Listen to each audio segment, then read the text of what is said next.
딸아, 우리에겐 돈이 없단다. 홀로 아이를 키우는 아빠가 고백했다. 하지만 그 말을 들은 한 재벌 여성은 불가능해 보이는 일을 해냈다. 아빠, 케이크 사주세요.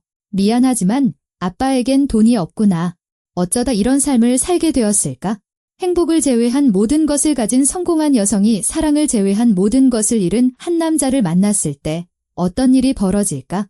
다른 사람의 아이를 위해 사준 케이크 하나가 두세 개의 벽을 허물어 버렸을 때 가난한 정비사와 부유한 여성 사업가가 모든 역경을 딛고 한 가족이 되어가는 이야기. 어린 소녀가 어른들에게 사랑하는 법을 다시 가르쳐주고 진정한 삶은 우리가 꾸며낸 모습을 버릴 때 비로소 시작된다는 이야기이다. 이야기를 시작하기에 앞서 당신이 지금 세계 어느 곳에서 이 영상을 보고 있는지 댓글로 남겨주길 바란다. 한서연은 케이크 진열대 앞에 서서 어떤 것을 골라야 할지 망설였다.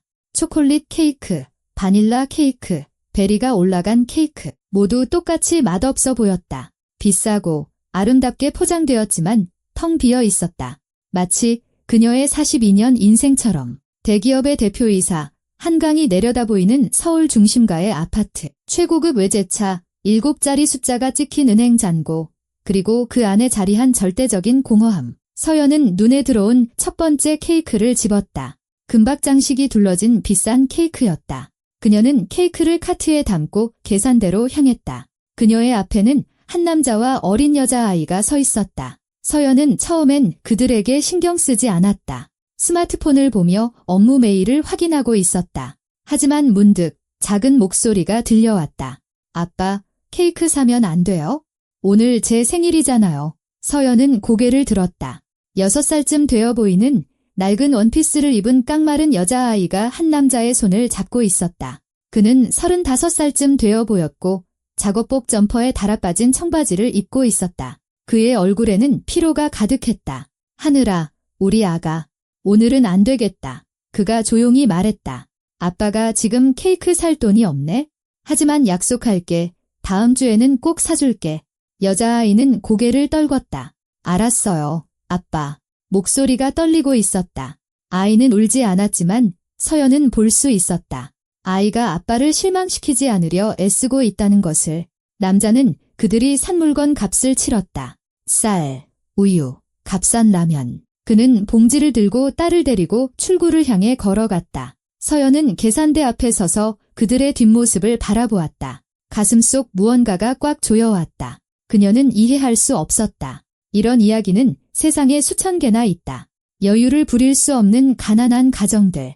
이건 그녀의 문제가 아니었다. 하지만 어쩐지 그들을 그냥 보낼 수가 없었다. 서연은 서둘러 계산을 마치고 자신의 쇼핑백을 들고 슈퍼마켓을 나섰다. 남자와 여자아이는 버스 정류장에서 버스를 기다리고 있었다. 서연은 그들에게 다가갔다. 심장이 빠르게 뛰었다. 저기요, 그녀가 말했다. 남자는 돌아섰고 경계하는 눈빛으로 그녀를 쳐다봤다. 네. 서연은 케이크를 내밀었다. 아까 그 금박 장식이 된 비싼 케이크였다. 따님을 위해 받으세요. 생일에는 케이크가 있어야죠. 남자는 케이크를 한 번 보고 다시 그녀를 쳐다봤다. 그의 얼굴이 굳어졌다. 감사합니다만 받을 수 없습니다. 왜죠? 저는 동량은 받지 않습니다. 서연은 한숨을 쉬었다. 이건 동량이 아니에요. 그냥 제가 실수로 하나 더 샀어요. 집에 가져가기도 그렇고 버리기는 아까워서요. 그냥 받아주세요. 남자는 말이 없었다. 여자아이는 커다란 눈으로 케이크를 쳐다보고 있었다. 아빠, 그래도 돼요. 아이가 속삭였다. 남자는 딸을 내려다보았다. 그의 얼굴이 부드러워졌다. 하늘아, 제발요, 아빠. 이모가 정말 주고 싶어 하잖아요. 그는 한숨을 쉬고 케이크를 받아들었다. 감사합니다. 성함이 어떻게 되시죠? 한서연입니다. 여자아이가 활짝 진심으로 웃었다. 고맙습니다. 서연 이모. 이모는 요정 같아요. 서연은 가슴속에서 따뜻함이 차오르는 것을 느꼈다. 이상하고 오래전에 잊었던 감정이었다. 천만에, 하늘아. 생일 축하해. 버스가 도착했다. 남자는 딸의 손을 잡고 버스에 올랐다. 하늘이는 창밖으로 서연에게 손을 흔들었다. 서연은 정류장에 서서 버스가 멀어지는 것을 바라보았다. 그녀의 내면에서 무언가 변했다. 작지만 중요한 무언가가. 수년 만에 처음으로 그녀는 자신이 필요한 존재라고 느꼈다. 서연은 차로 돌아와 집으로 향했다. 아파트는 정막으로 그녀를 맞았다. 디자이너가 꾸민 거대하고 방 3개짜리 아파트. 모든 것이 비싸고 세련됐지만 차가웠다. 서연은 옷을 벗고 샤워를 한 뒤 소파에 누워 천장을 바라보았다. 그녀는 그 여자아이와 아이의 미소, 그리고 기모는 요정 같아요 라는 말을 떠올렸다. 마지막으로 누군가에게 그런 말을 들었던 게 언제였을까? 마지막으로 자신이 좋은 일을 하고 있다고 느꼈던 게 언제였을까? 서연은 눈을 감고 자신의 삶을 되돌아보았다. 20년 전 그녀는 다른 사람이었다. 젊고 야망에 넘쳤으며 불타는 눈을 가지고 있었다. 경력을 쌓고 싶었고 여자도 정상에 설 수 있다는 것을 모두에게 증명하고 싶었다. 그녀는 해냈다. 38세에 대표이사가 되었고 수십억 원의 매출을 올리는 회사를 경영했으며 수백 명의 운명을 좌우하는 결정을 내렸다. 하지만 그 과정에서 다른 모든 것을 잃었다. 남편은 그녀가 너무 차갑고 바쁘다며 떠났다. 친구들은 만날 시간이 없자 멀어졌다. 가족들은 그녀의 끝없는 바쁨에 지쳐 더는 전화하지 않았다. 서연은 홀로 남았다. 돈, 권력, 성공, 그리고 절대적인 외로움과 함께 그녀는 눈을 뜨고 스마트폰을 보았다. 읽지 않은 메시지 공개, 부재중 전화 공통. 아무도 그녀를 찾지 않았다. 이를 제외하고는 아무에게도 그녀는 필요하지 않았다. 서연은 일어나 창가로 다가가 불빛으로 반짝이는 도시를 내려다보았다. 케이크를 든 여자아이와 아이에게 특별한 날을 선물해주지 못하면서도 뼈 빠지게 일하는 그녀의 아버지를 생각했다. 왠지 모르게 이 일이 그녀의 마음을 필요 이상으로 흔들었다. 다음 날 서연은 출근하는 길에 라디오를 켜고 뉴스를 듣고 있었다. 갑자기 차가 덜컹거리며 엔진에서 이상한 소리가 났다. 서연은 차를 갓길에 세우고 다시 시동을 걸어보았지만 걸리지 않았다. 그녀는 한숨을 쉬고 자동차 서비스 센터에 전화했다. 안녕하세요. 차가 고장 났는데 와주실 수 있나요? 죄송합니다만 지금 모든 기사님이 바쁘십니다. 가장 빠른 시간은 내일 오전입니다. 오늘 꼭 해야 하는데요. 그럼 작은 정비소들을 한번 알아보세요. 제가 번호 하나 드릴게요. 박지훈 씨라고 실력 좋고 정직하고 빠른 분입니다. 서연은 번호를 받아 적고 전화를 걸었다. 여보세요. 남자의 목소리가 들렸다. 안녕하세요. 한서연이라고 합니다. 차가 고장 나서요. 도와주실 수 있을까요? 물론이죠. 어디신데요? 서연은 주소를 알려주었다. 알겠습니다. 20분 안에 가겠습니다. 20분 후 낡은 차 한 대가 도착했다. 작업복 점퍼를 입은 남자가 차에서 내렸다. 서연은 그를 바로 알아봤다. 슈퍼마켓에서 만났던 바로 그 여자아이의 아버지였다. 박지훈은 다가오다가 멈춰섰다. 그 역시 그녀를 알아봤다. 서연 이모님이시네요. 서연은 미소 지었다. 네, 그리고 하늘이 아버님이시고요. 지훈은 고개를 끄덕였다. 박지훈입니다. 그들은 악수를 나누었다. 어색했지만 따뜻했다. 차에 무슨 문제가 있나요? 그가 물었다. 모르겠어요. 그냥 멈춰섰어요. 지훈은 보닛을 열고 점검하기 시작했다. 그는 빠르고 자신감 있게 일했다. 서연은 그를 바라보며 그의 강하고 굳은 살이 박인 손과 피곤하지만 정직해 보이는 얼굴을 했다. 발전기 문제네요. 지훈이 말했다. 교체해야 합니다. 제 정비소에 부품이 있어요. 견인해서 1시간이면 고칠 수 있습니다. 비용은 얼마나 들까요?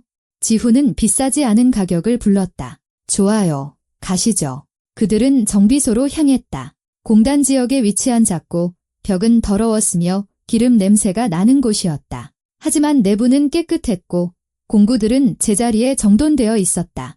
지훈은 작업을 시작했다. 서연은 의자에 앉아 그를 지켜보았다. 정비 일은 오래 하셨어요. 그녀가 물었다. 15년 됐습니다. 18살 때부터요. 학력은요? 전문대는 졸업 못했습니다. 돈을 벌어야 했거든요. 서연은 고개를 끄덕였다. 하늘이는 어디 있어요? 지훈은 미소 지었다. 유치원에 있어요. 6시에 데리러 갑니다. 그 케이크 아이가 정말 좋아했어요. 어젯밤에 둘이서 다 먹었어요. 저녁 내내 이모님 얘기만 하면서 요정이라고 부르더군요. 서연은 가슴속에서 따뜻함을 느꼈다. 다행이네요. 지훈은 말없이 일했다. 1시간 후 차는 수리되었다. 다 됐습니다. 가셔도 됩니다. 서연은 수리비를 지불하며 그가 부른 금액보다 조금 더 많은 돈을 내밀었다. 받으세요. 빨리 도와주셨잖아요. 지훈은 돈을 보고 고개를 저었다. 감사합니다만 저는 속도가 아니라 일한 만큼만 받습니다. 서연은 놀랐다. 왜죠? 정직함이 돈보다 중요하니까요.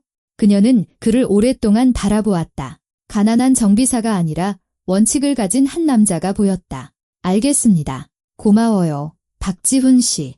천만에요. 한서연 씨.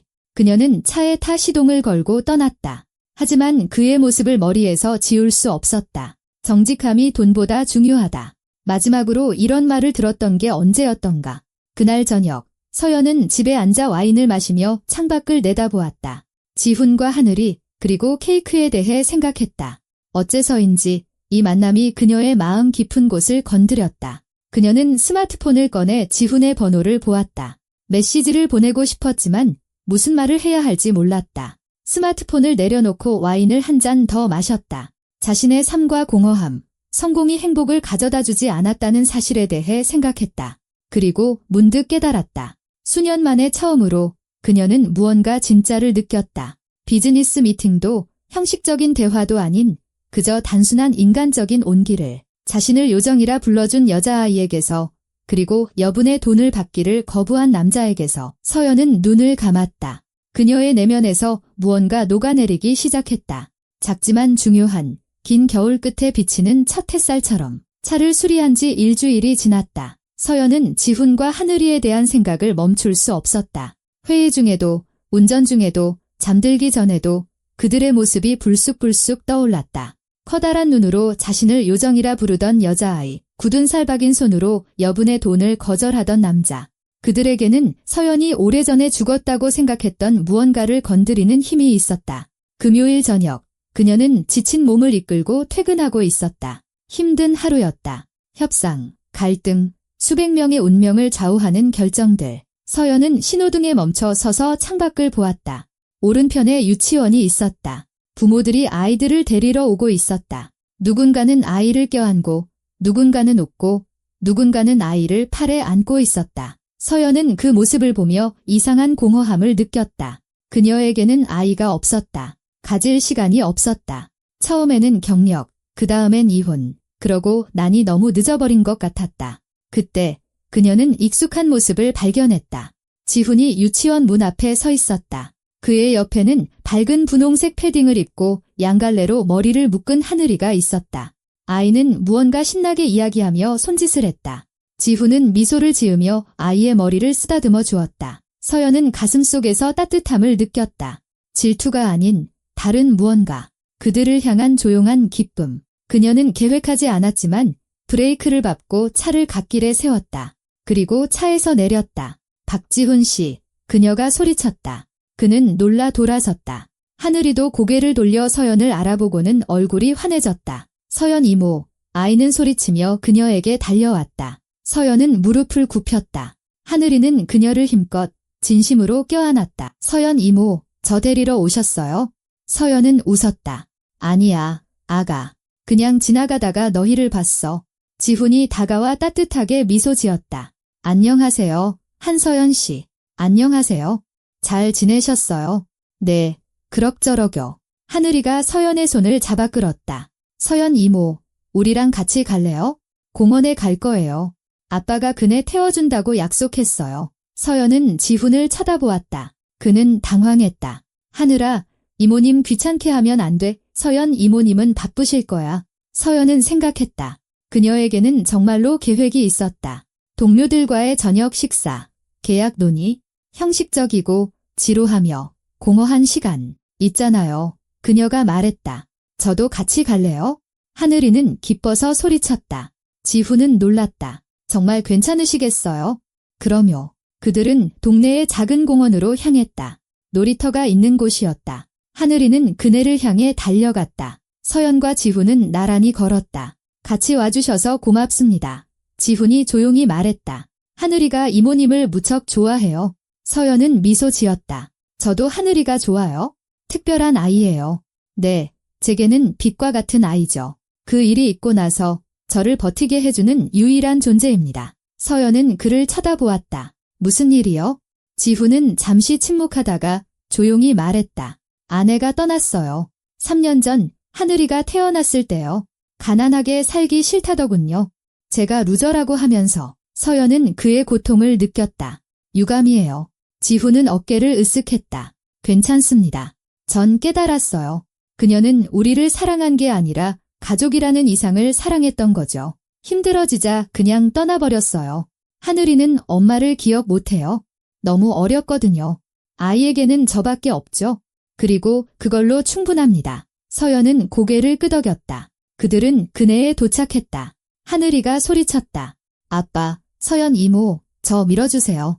지훈과 서연은 번갈아 가며 아이를 밀어주었다. 하늘이는 기쁨에 차소리치며 웃었다. 서연은 아이를 보며 이상하고 잊고 있던 행복을 느꼈다. 어두워지자 그들은 집으로 향했다. 지훈이 말했다. 저희 집 이 근처인데 혹시 들어와서 차 한잔하고 가실래요? 서연은 거절하려 했지만 하늘이를 보았다.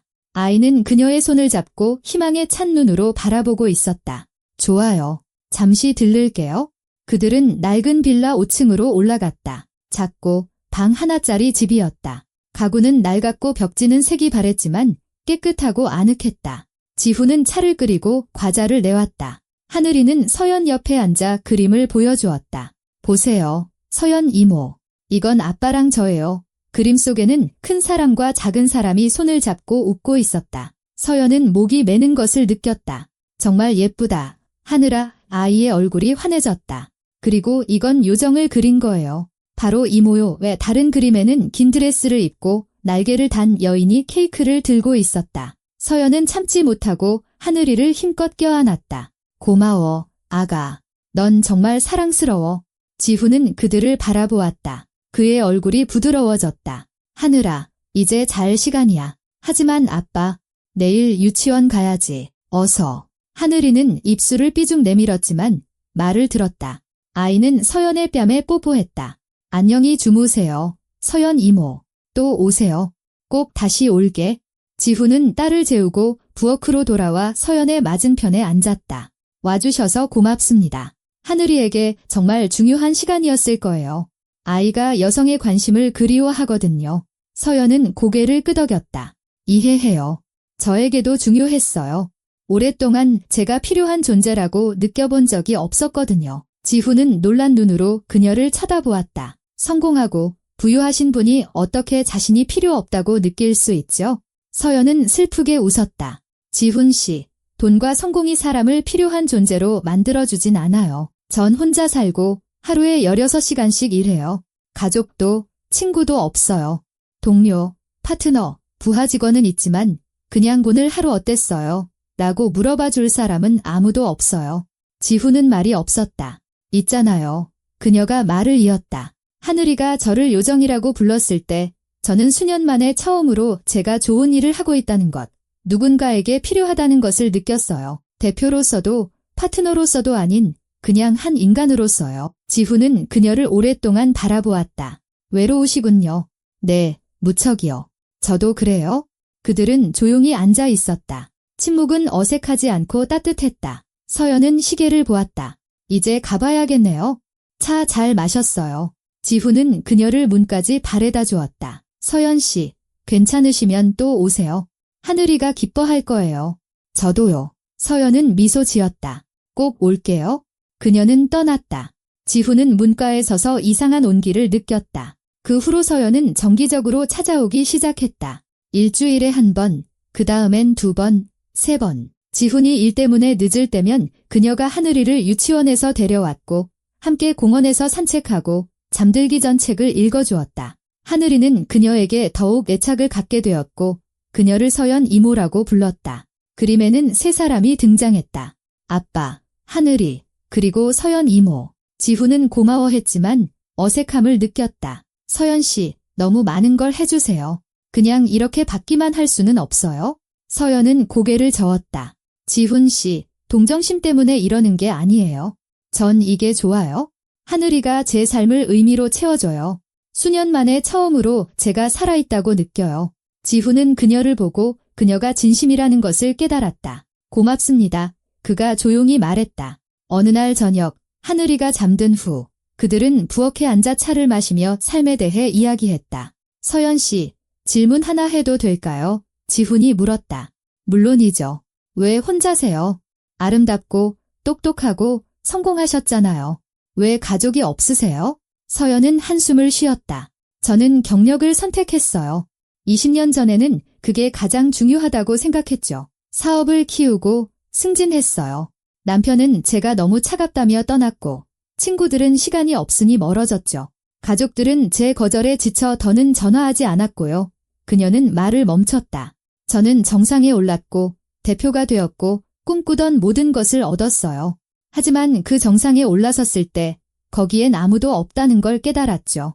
저와 공허한 뿐이었어요. 지훈은 이해한다는 듯 고개를 끄덕였다. 그 기분 알아요. 아내가 떠났을 때 저도 똑같이 느꼈어요. 하늘이를 먹여 살리려고 뼈 빠지게 일했지만 마음속엔 구멍이 뚫려 있었죠. 그러다 깨달았어요. 하늘이가 제게 필요한 전부라는 걸, 아이가 제 삶을 의미로 채워주더군요. 서연은 그를 바라보았다. 행복하세요? 지훈은 생각에 잠겼다. 모르겠어요. 불행하지는 않아요. 하지만 행복한 걸까요? 아마 아닐 거예요. 전 그냥 딸을 위해 살아요. 솔직하시네요. 그들은 조용히 앉아 있었다. 그들 사이에는 이상한 친밀감이 생겨났다. 낭만적이기보다는 인간적인, 서로를 발견한 두 외로운 영혼. 하지만 그들의 작은 세상 밖에서는 문제가 생기기 시작했다. 서연의 동료들은 그녀가 자주 자리를 비우는 것을 눈치채고 수군거리기 시작했다. 요즘 좀 이상해. 일찍 퇴근하고 회식에도 잘 안 남아. 누구 생긴 것 같아. 누구? 모르겠어. 근데 우리 쪽 사람은 절대 아니야? 서연의 전남편이자 성공한 변호사인 강태욱이 어느 날 저녁 그녀에게 전화했다. 서연아, 소문 들리던데 누구 만나냐? 내가 상관할 일 아니잖아. 태욱 씨. 그냥 걱정돼서 그래? 사람들이 내가 웬 정비사랑 엮였다고 하던데. 사실이야? 서연은 주먹을 꽉 쥐었다. 태욱 씨, 우리 5년 전에 이혼했어. 내 인생은 당신과 상관없어. 내가 우리 수준을 망신시키면 상관있지? 서연아, 정신 차려. 넌 대기업 대표야. 근데 그 남자는 정비사라고. 대체 뭐 하는 거야? 살고 있어?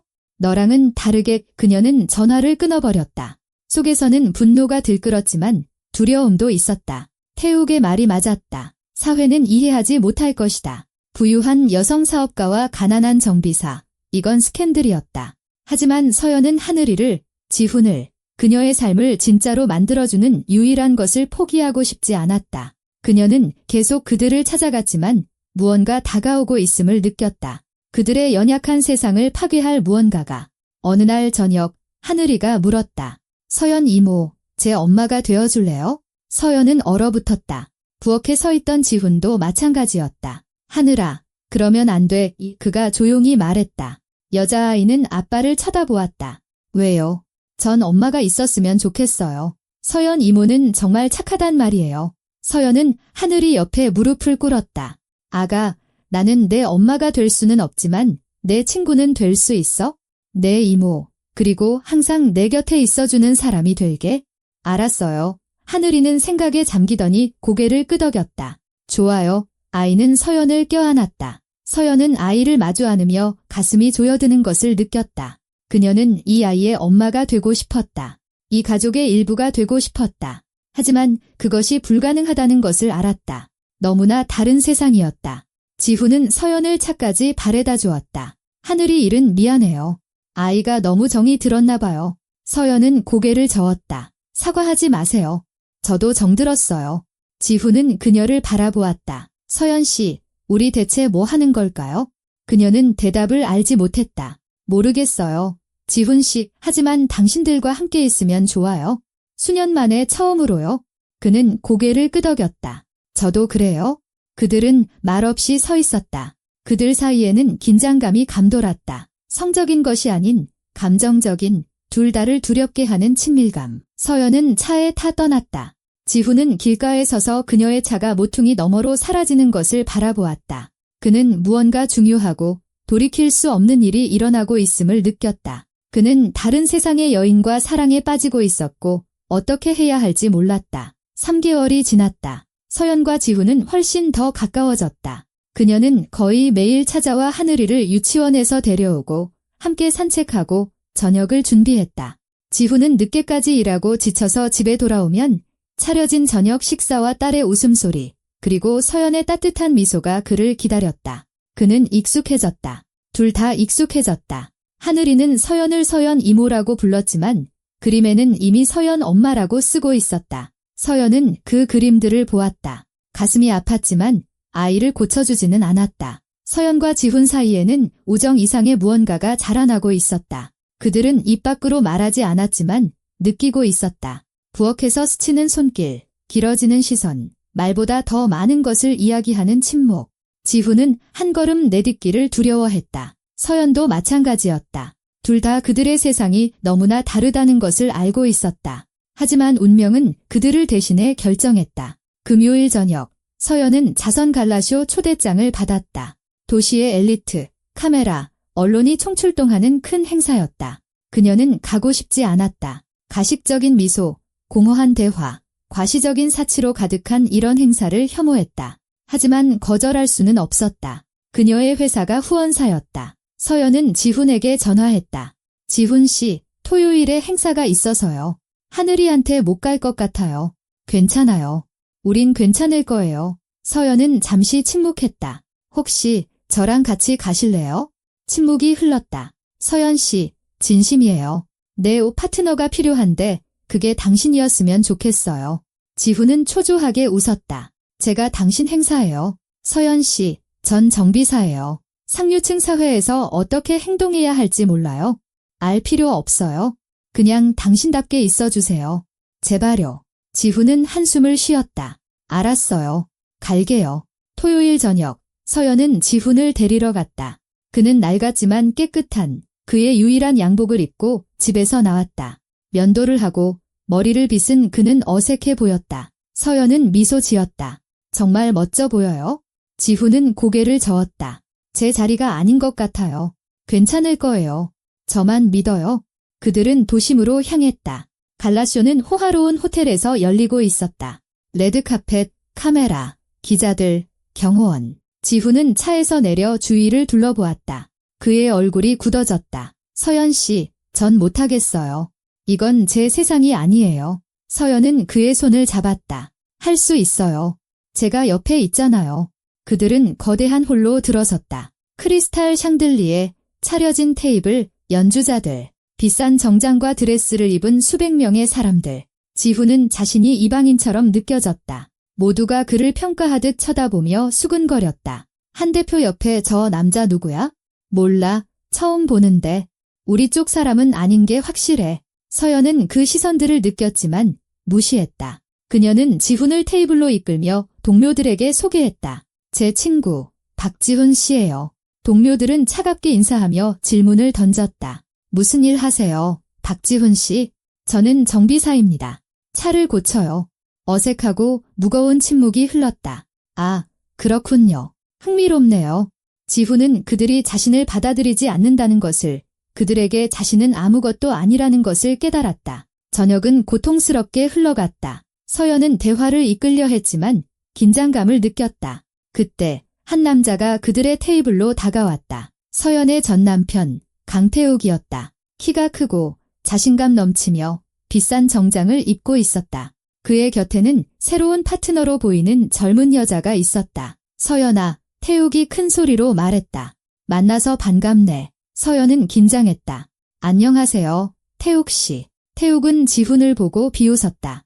이쪽은 누구? 내 새로운 친구. 네, 박지훈 씨예요. 태욱은 손을 내밀었다. 지훈이 악수했다. 태욱은 과시적으로 손을 세게 쥐었다. 강태욱입니다. 이 도시에서 가장 큰 로펌의 파트너 변호사죠. 당신은 무슨 일 하신다고요? 정비사. 태욱은 주위 사람들이 모두 들을 수 있도록 큰 소리로 웃었다. 정비사라고? 서연아, 진심이야. 나를 버리고 고작 정비사를 만나? 서연의 얼굴이 창백해졌다. 태욱 씨, 그만해. 아니, 시작도 안 했어. 그냥 놀랐을 뿐이야. 넌 항상 정상에 있고 싶어 했잖아. 근데 이제는 푼돈 받고 차나 고치는 사람이랑 만나다니. 무슨 일이야? 정신 나갔어? 지훈이 일어섰다. 그만하시죠. 태욱은 그를 향해 돌아섰다. 뭐, 기분 나빴나? 사실이라서 더 아픈가? 기분 나쁜 게 아니라 당신의 무례함을 더는 듣고 싶지 않을 뿐입니다. 태욱이 한 걸음 다가섰다. 이봐, 친구. 내가 저 여자랑 수준이 맞는다고 생각해? 저 여자가 너를 사랑해서 만나는 것 같아? 그냥 자선 활동하는 거야? 곧 질리면 자기 세상으로 돌아갈 거고 넌 렌치나 붙들고 남겠지? 지훈은 주먹을 꽉 쥐었다. 서연이 일어나 그의 팔을 잡았다. 지훈 씨, 이러지 마요. 그냥 가요. 하지만 태욱은 멈추지 않았다. 그거 알아, 서연아. 소문 들었어. 애도 있다며? 물론 내 애는 아니고 저 남자딸 엄마 놀이하는 거 귀엽네? 하지만 이것만 알아도 사람들이 수군거려. 내가 바닥까지 떨어졌다고. 내 돈에 빌붙는 거지랑 엮였다고 말이야. 지훈은 참지 못했다. 그는 돌아서서 태욱의 얼굴에 주먹을 날렸다. 홀은 얼어붙었다. 태욱은 바닥에 쓰러졌다. 코에서 피가 흘렀다. 경호원들이 지훈에게 달려들었다. 카메라 플래시가 터졌다. 기자들은 모든 것을 기록했다. 서연은 충격에 빠져 서 있었다. 지훈 씨, 무슨 짓이에요? 지훈은 창백한 얼굴로 자신의 손을 내려다보았다. 미안해요. 경호원들이 그를 붙잡고 출구로 끌고 갔다. 서연은 그들을 따라 달려갔다. 그를 놓아주세요. 그 사람 잘못이 아니에요. 하지만 경호원들은 듣지 않았다. 그들은 지훈을 밖으로 끌어내고는 놓아주었다. 서연이 뒤따라 뛰쳐나왔다. 지훈 씨. 그는 보도에 서서 땅을 내려다보고 있었다. 서연 씨, 미안해요. 내가 모든 걸 망쳤어요. 아니에요. 태욱 씨 잘못이야. 그가 도발했어요. 지훈은 고개를 저었다. 상관없어요. 내가 그를 때리지 말았어야 했어요. 이제 뉴스에 나올 거예요. 당신 평판이 손상될 거라고요. 서연은 그의 손을 잡았다. 난 평판 따위 신경 안 써요. 하지만 난 신경 써요. 지훈이 소리쳤다. 서연 씨, 당신은 이해 못해. 내가 당신 인생을 망치고 있어요. 당신은 대표고 성공했고 존경받는 사람이야. 근데 나는 아무것도 아니에요. 사람들 앞에서 자제력도 없는 가난한 정비사라고요. 지훈 씨, 그렇게 말하지 마요. 사실이잖아요. 태욱 씨 말이 맞아요. 나는 당신 세상 사람이 아니야. 당신이 가진 걸 난 줄 수 없어요. 내가 당신을 끌어내리고 있다고요. 서연은 울기 시작했다. 날 끌어내리는 게 아니에요.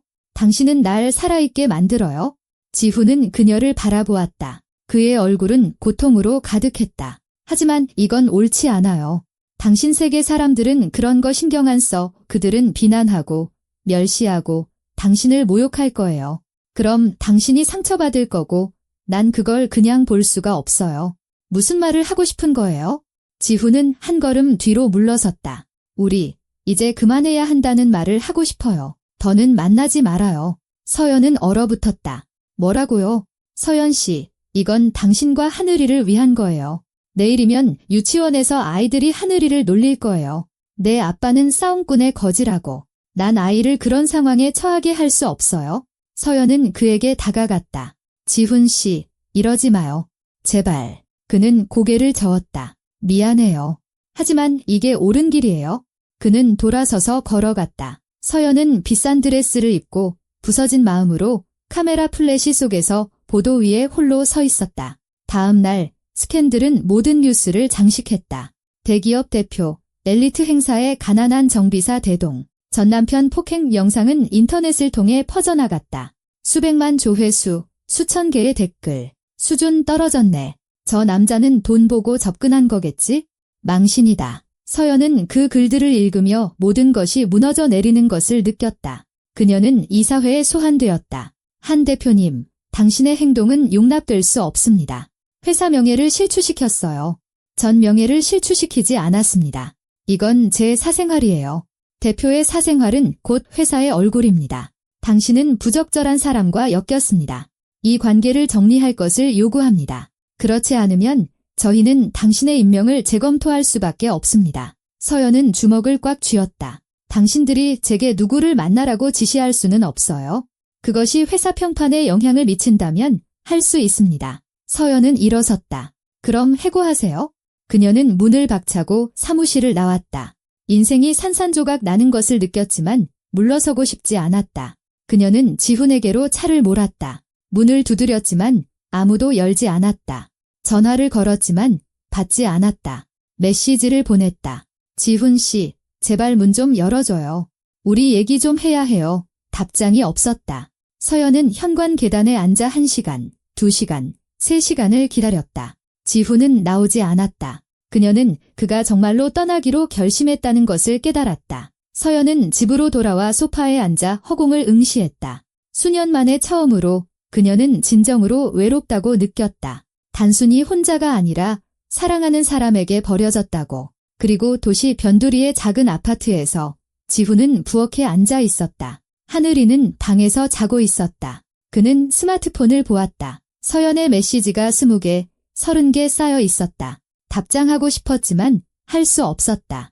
오늘 유치원에서 아이들이 하늘이를 놀렸다. 내 아빠는 싸움꾼이고 거지라고 망신이라고. 하늘이는 울면서 집에 돌아왔다. 아빠, 왜 애들이 그렇게 말해? 아빠 나쁜 사람이야?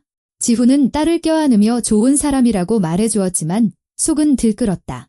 그는 딸의 인생을 망치고 서연의 인생을 망치고 있었다. 태욱의 말이 맞았다. 그는 그녀의 세상 사람이 아니었고 이 관계가 계속될수록 고통은 더 커질 뿐이었다. 지훈은 메시지를 삭제하고 스마트폰 전원을 껐다. 그는 결심했다. 모두를 위해 더는 서연을 만나지 않겠다고. 한 달이 지났다. 서연은 더 이상 그 낡은 동네에 가지 않았다. 전화하지도 글을 쓰지도 않았다. 원하지 않아서가 아니라 그럴 수 없었기 때문이다. 이사회와의 대화 후 그녀는 사직서를 냈고 사무실에서 짐을 챙겼다. 서류 폴더, 지난 삶의 사진 몇 장, 첫 학회에서 받은 기념품이 담긴 종이 상자 하나. 동료들은 호기심 어린 눈으로 그녀를 쳐다봤다. 누군가는 안도했고 누군가는 동정했다. 정말 괜찮으시겠어요? 대표님, 비서가 물었다. 네, 제 인생에서 처음으로요. 저녁 무렵 그녀는 출입증도, 지위도, 직책도 없이 사무실을 나섰다. 차에 앉아 집으로 향했다. 아파트는 이상하리만치 조용했다. 이전에는 그 침묵이 업무 전화의 배경음이었지만 이제 전화기는 울리지 않았다. 아무도 그녀의 보고서나 결정, 서명을 기다리지 않았다. 그녀는 상자를 바닥에 내려놓고 불을 켜고 하이힐을 벗었다. 차가운 바닥을 맨발로 걸었다. 노트북 화면에는 여전히 뉴스 기사가 떠 있었다. 유명 기업 전 대표, 정비사와의 스캔들 후 사임, 한서연 대표, 정상에서의 추락 기사의 논조는 한결같았다. 폭로하고 조롱하며 그녀가 순간의 나약함 때문에 모든 것을 잃었다고 확신하고 있었다. 서연은 노트북을 닫고 잔을 세지 않고 와인을 따랐다. 창밖을 보았다. 도시는 제 갈 길을 가고 있었다. 그녀의 삶은 멈춰섰다. 그녀는 집에서 일해보려 했다. 컨설팅, 사업 제안, 인맥 활용. 하지만 모든 것이 공허하게 느껴졌다. 생각은 한 곳으로만 되돌아갔다. 하늘이는 잘 있을까? 지훈 씨는 뭘 하고 있을까? 아이가 서연 이모에 대해 물어볼까? 지훈 씨는 이제 나를 미워할까? 그녀는 몇 번이고 그의 번호를 눌렀다가 지웠다. 어느 날은 그들 없이 얼마나 힘든지, 얼마나 보고 싶은지, 매일 밤 세 사람이 손잡고 있는 그림이 눈앞에 아른거리는지에 대한 긴 편지를 썼다. 그리고는 보내지 않고 삭제했다. 밤마다 서연은 같은 꿈을 꾸다 깨어났다. 하늘이가 그녀를 부르며 달려오는데 그녀는 꼼짝할 수가 없었다. 발이 시멘트에 박힌 것 같았다. 아이는 어둠 속으로 사라지고 그 옆에 선 지훈은 마치 그녀가 자신을 배신한 것처럼 쳐다보았다. 그녀는 식은땀을 흘리며 깨어나 부엌으로 가 물을 마시고 숨을 고르려 애썼다. 전화기는 조용했다. 가족의 반응은 빨랐다. 어머니가 일주일 만에 찾아왔다. 서연아, 무슨 짓을 한 거니? 문 앞에서부터 그녀는 물었다. 그런 자리에서 누구 때문에 나온 거야? 고작 정비사 때문에? 그 사람 때문이 아니에요. 서연이 지친 목소리로 대답했다. 저 자신을 위해서요? 웃기지 마라. 넌 항상 일을 위해 살았잖아. 근데 이제는 일도 평판도 없이 남았구나. 사람들이 내가 미쳤다고들 한다. 사람들은 항상 말을 만들죠. 어머니는 아파트를 둘러보며 유리 테이블을 만져보고 창밖 풍경을 내다보았다. 너는 완벽한 인생을 살고 있었어. 경력, 지위, 존경, 감정 때문에 모든 걸 망쳐버렸구나. 엄마, 마지막으로 제가 행복해 보였던 게 언제였어요? 서연이 조용히 물었다. 어머니는 말을 멈추고 한숨을 쉬었다. 행복, 그게 제일 중요한 건 아니야. 안정성이 중요하지. 그건 엄마한테나 그렇죠. 저한테는 아니에요. 어머니는 고개를 저었다. 내가 사람 하나 소개해줄게. 진지하고 우리 수준에 맞는 사람이야. 너한테는 기댈 사람이 필요해. 혼자 살 수는 없어. 전 이미 혼자 살고 있고 거의 익숙해졌어요. 내 딸이 바닥으로 추락하는 걸 그냥 볼 수는 없다. 어머니는 문을 쾅 닫고 떠났다. 이틀 후 비싼 정장을 입은 남자의 사진과 함께 메시지를 보내왔다. 이 사람 지금 싱글이다. 한 번이라도 만나봐의 서연은 답장하지 않았다. 한편 도시의 다른 편에서 지훈은 그의 돌바른 삶을 살고 있었다. 1. 집, 유치원, 가게. 1. 그는 여전히 아침 6시에 일어나 정비소로 가서 늦은 저녁까지 차를 고쳤다. 집에 돌아와 저녁을 준비하고 하늘이와 숙제를 했다. 차이점은 단 하나였다. 예전에는 저녁에 서연이 찾아오는 시간이 기다리고 있었지만 이제 그 시간은 사라졌다. 하늘이는 처음에는 매일 물었다. 아빠, 서연 이모 와요. 문 쪽을 쳐다보면서. 이모는 바쁘시단다. 아가. 일이 많으셔서 그래. 지훈은 웃으려 애쓰며 대답했다. 일주일 후 하늘이는 더 이상 묻지 않았다. 대신 그림을 그리기 시작했다. 어느 날 유치원 선생님이 지훈을 불렀다. 지훈 아버님, 잠시 얘기 좀 할 수 있을까요? 그들은 옆으로 비켜섰다. 하늘이가 오늘 가족 그림을 그렸어요. 한번 보시겠어요? 그녀는 종이 한 장을 꺼냈다. 그림에는 세 사람이 있었다. 키 큰 남자, 긴 머리의 여자, 그리고 그들 사이에서 양손을 잡고 있는 여자아이. 그림 위에는 또박또박 쓰여 있었다. 우리 가족. 아이들한테 엄마가 있다고 말해요. 선생님이 조용히 말했다. 서연 이모라고요. 혹시 누군지 아시나요? 지훈은 속이 꽉 조여드는 것을 느꼈다. 알아요. 그가 겨우 대답했다. 반 아이들이 놀리기 시작했어요. 그 엄마가 자기를 버렸다고요? 하늘이가 울었어요. 지훈은 이를 악물었다. 제가 얘기해볼게요. 그는 평소보다 일찍 하늘이를 데리고 왔다. 집에서 아이를 식탁에 앉히고 그림을 꺼냈다. 하늘아, 이거 내가 그렸니? 아이는 죄 지은 듯 고개를 끄덕였다. 네, 우리예요. 이 사람은 누구야? 그가 여자를 가리켰다. 이건 아빠고, 이건 나, 그리고 이건 서연 이모, 아이가 말했다. 근데 친구들이 나한테는 엄마가 없대요. 서연 이모는 이제 안 온다고 했어요. 정말 다시는 안 와요. 아이의 눈에 눈물이 고였다. 지훈은 숨을 들이쉬고 내쉬었다. 하늘아, 서연 이모는 지금은 올 수가 없어. 이모 사정이 있단다. 내가 나빠서가 아니라 그냥 상황이 그렇게 된 거야.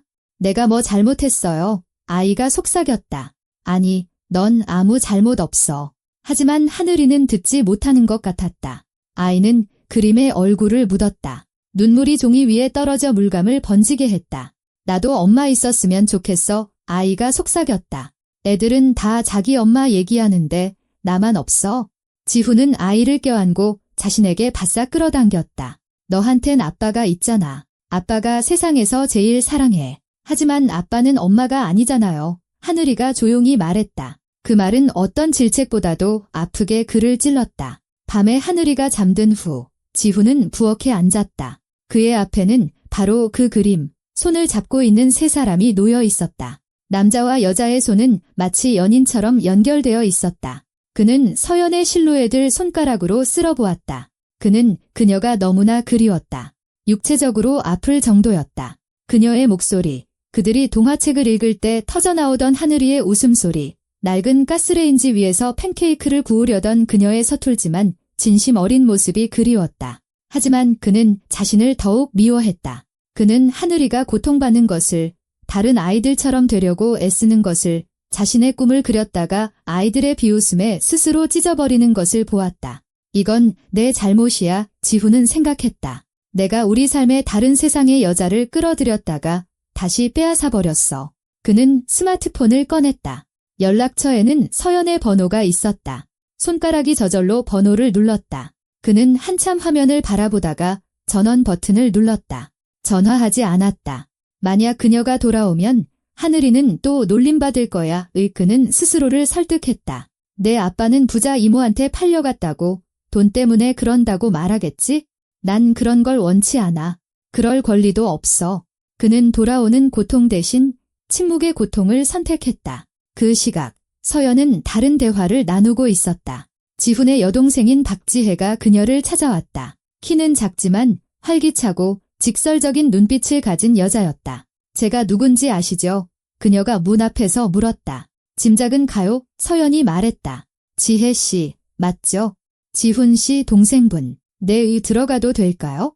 그들은 부엌에 앉았다. 지혜는 애두르지 않고 똑바로 쳐다보았다. 전 당신 같은 사람들 별로 안 좋아해요. 그녀가 퉁명스럽게 시작했다.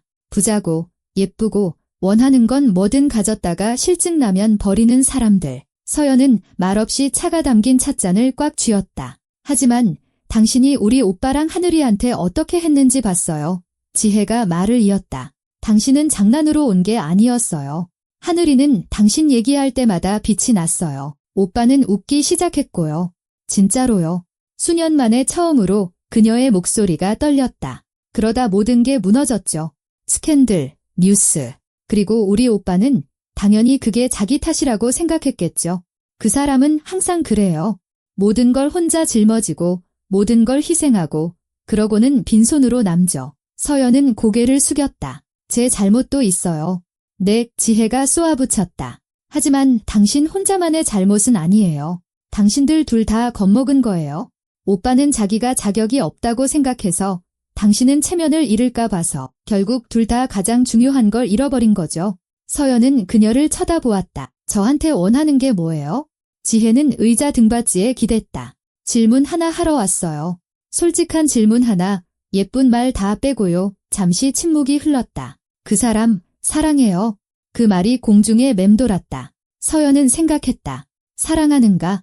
그녀는 하늘이의 손을 잡았던 순간, 지훈이 정비소에 서서 걸레로 손을 닦으며 환하게 웃던 순간을 떠올렸다. 그가 갈라쇼에서 그녀를 지켜주던 모습, 우리 그만해야 해요 라고 말할 때 고통으로 가득 차 있던 그의 눈을 떠올렸다. 네, 그녀가 조용히 말했다. 사랑해요. 지혜는 고개를 끄덕였다. 그럼 당신의 예전 삶은요? 서연은 다시 생각에 잠겼다. 사무실, 회의, 지휘, 계약, 전화들. 아니요, 그녀가 솔직하게 말했다. 사랑하지 않아요. 그럼 두 번째 질문이 지혜가 몸을 앞으로 숙였다. 당신, 그 사람과 동등한 위치에서 함께할 준비가 됐어요? 위에서 내려다보는 구원자가 아니라 그냥 그의 세상에서, 그의 문제와 현실 속에서 돈으로 모든 걸 덮어버리지 않고 그냥 한 여자로서 옆에 있을 준비가 됐냐고요. 서연은 눈을 감고 상상했다. 작은 아파트, 소박한 가구, 스스로 고치는 고장난 주전자, 악몽을 꾸고 밤에 그들 둘의 침대로 파고드는 하늘이, 휘발유와 쇠냄새가 나는 정비소, 푼돈 하나에도 흥정하는 고객들, 그리고 지위도, 직책도, 가문과 돈의 보호도 없는 자기 자신, 조용하고 진짜이며 힘들지만 살아있는 삶. 두려워요. 그녀가 솔직하게 말했다. 지혜는 비웃었다. 두려웠으면 그 자리에서 내려오지도 않았겠죠. 이미 한 걸음 내디뎠어요. 이제 뒤로 돌아가거나 앞으로 나아가거나 둘 중 하나예요. 지훈 씨는 저를 보고 싶어 하지 않아요. 서연이 말했다. 전화를 무시해요. 자기가 그렇게 하는 게 모두를 위한 최선이라고 생각하니까 문을 닫아버린 거죠. 바보예요. 착한 바보. 지혜가 한숨을 쉬었다. 하지만 그 사람은 한 가지를 몰라요. 하늘이는 이미 당신을 선택했다는 걸. 아이는 모든 그림에 당신을 그려요. 알겠어요. 당신이 도망치기로 결심하더라도 당신은 이미 그들 가족의 일부라고요. 서연은 가슴이 조여드는 것을 느꼈다. 제가 어떻게 해야 할까요? 지혜는 일어섰다. 결정해요. 아름답지만 죽은 삶을 계속 살 건지 아니면 위험을 감수하고 그에게 갈 건지. 잘난 척이나 동정심이 아니라 동등한 제안을 가지고요. 그녀는 문으로 향하다가 문턱에서 돌아섰다. 그리고 또 하나, 그 비싼 코트 입고 자선가 행세할 생각은 꿈도 꾸지 마요. 만약 가기로 결심했다면 그냥 한 인간으로 가세요. 문이 닫혔다. 서연은 피할 수 없는 질문과 함께 홀로 남았다. 그녀에게 사랑은 항상 부차적인 것, 성공의 양념 같은 것이었다. 이제 성공은 사라졌다. 남은 것은 사랑할 기회, 혹은 다시 공허함 속으로 숨을 기회뿐이었다. 그녀는 밤새 고민하며 노트 한 권을 다 썼다. 장단점을 적고 가능한 미래를 그렸다. 그녀가 혼자 남는 모든 그림은 잿빛이었다. 아침에 그녀는 옷장으로 가 비싼 정장, 드레스, 가방들을 꺼내 살폈다. 결국 의자 위에는 청바지, 평범한 스웨터, 그리고 예전에 대학 다닐 때 입었던 낡은 재킷이 놓였다. 머리는 대충 하나로 묶고 화장기 없는 얼굴은 피곤했지만 살아있었다. 그녀는 차 키를 들고 아파트를 나섰다. 비는 하게 시작되었다. 처음에는 거의 보이지 않는 이슬비였다가 점점 거세졌다. 서연은 잿빛 도시를 달리며 심장이 와이퍼 소리보다 더 크게 울리는 것을 느꼈다. 그가 그녀를 받아줄지, 그들에게 기회가 있을지 알 수 없었다. 하지만 한 가지는 알았다. 지금 시도하지 않으면 평생 자신을 용서하지 못할 것이라는 걸. 그녀는 익숙한 골목으로 접어들어 바로 그 건물 앞에 차를 세웠다. 비가 장대처럼 쏟아졌다. 그녀는 정비소로 올라갔다. 철문은 살짝 열려 있었고 불이 켜져 있었다. 서연은 입구에 멈춰 서서 폭우 속에 서 있었다. 물이 얼굴과 재킷, 머리카락을 타고 흘러내렸다. 그녀는 안으로 한 걸음 들어섰다. 지훈은 차 옆에 서서 바퀴를 빼고 있었다. 헤드폰을 끼고 있어서 처음에는 그녀를 알아채지 못했다. 서연이 한 걸음 더 다가갔다. 지훈 씨, 그녀가 조용히 말했다. 그는 움찔하며 돌아섰다. 헤드폰을 벗었다. 그는 그녀를 보았다. 흠뻑 젖고 화장기 없으며 낡은 재킷을 입고 두려움과 결의로 가득 찬 눈을 한 그녀를. 여기서 뭐 하는 거예요? 목소리가 잠겨 있었다. 서연은 숨을 들이마셨다. 왔어요. 더 이상 오지 않을 수가 없어서요. 그들은 서로를 바라보았다. 빗소리가 시끄럽고 정비소에서는 기름과 쇠냄새가 났다. 이것은 영화 속 아름다운 장면이 아니었다. 평범한 잿빛날, 평범한 정비소, 두 지친 사람. 하지만 모든 것은 바로 이런 순간에 결정된다. 지훈은 서연을 말없이 오랫동안 바라보았다. 그녀는 빗속에 서 있었다. 흠뻑 젖고 화장도, 지위도 없이 그저 그에게 온 한 여자일 뿐이었다. 왜 여기 왔어요? 그가 조용히 물었다. 당신들 없이는, 당신 없이는, 하늘이 없이는 더는 살 수 없으니까요. 지훈은 고개를 저었다. 서연 씨, 우리 다 얘기했잖아요. 이건 옳지 않아요. 당신은 다른 세상 사람이잖아요. 전 그 세상에서 나왔어요. 그녀가 말했다. 회사도 그만뒀고 가족과도 연을 끊었어요. 전 이제 자유로워요. 그리고 당신들과 함께 있고 싶어요. 지훈은 얼어붙었다. 회사를 그만뒀다고요? 네, 그 삶이 공허하다는 걸, 그리고 당신들이 진짜라는 걸 깨달았으니까요. 그는 그녀에게 한 걸음 다가갔다. 서연 씨, 난 당신이 가졌던 것들을 줄 수 없어요. 난 가난한 정비사예요. 낡은 아파트, 얼마 안 되는 잔고, 그리고 키워야 할 딸이 있어요. 이건 동화가 아니라고요. 전 동화를 원하지 않아요. 서연이 말했다. 당신과 동등하게 함께하는 삶을 원해요. 지훈은 그녀의 눈을 들여다보고 진심을 보았다. 하늘이는요. 아이들은 놀릴 거예요. 내 아빠가 부자 여자랑 엮였다고 말하라고 해요. 우리는 함께 있을 거니까요. 진짜 가족으로. 지훈은 참지 못하고 그녀에게 다가가 힘껏 껴안았다. 서연은 그에게 기댔고 마음속 모든 것이 평온해지는 것을 느꼈다. 그들은 빗속에서 서로를 껴안고 서 있었다. 서로를 발견한 두 사람. 미안해요. 지훈이 속삭였다. 내가 겁을 먹었어요. 당신 인생을 망칠 거라고 생각했어요. 당신은 내 인생을 구했어요. 서연이 대답했다. 그들은 집으로 돌아왔다. 하늘이는 자고 있었다. 지훈이 아이를 깨웠다. 하늘아, 아가, 손님 오셨어. 여자아이가 눈을 뜨고 서연을 보고는 얼어붙었다. 서연 이모. 응, 아가. 나야. 하늘이는 침대에서 뛰어내려 그녀에게 달려가 힘껏 껴안고 울기 시작했다. 다시는 안 올 줄 알았어요. 서연은 아이의 머리를 쓰다듬었다. 미안해. 이제 다시는 떠나지 않을게. 약속해. 하늘이는 커다란 눈으로 그녀를 쳐다보았다. 정말요? 이제 제 엄마가 되어줄 거예요? 서연은 지훈을 바라보았다. 그는 고개를 끄덕였다. 응, 하늘아. 내가 원한다면 그럴게. 원해요. 아이가 소리쳤다.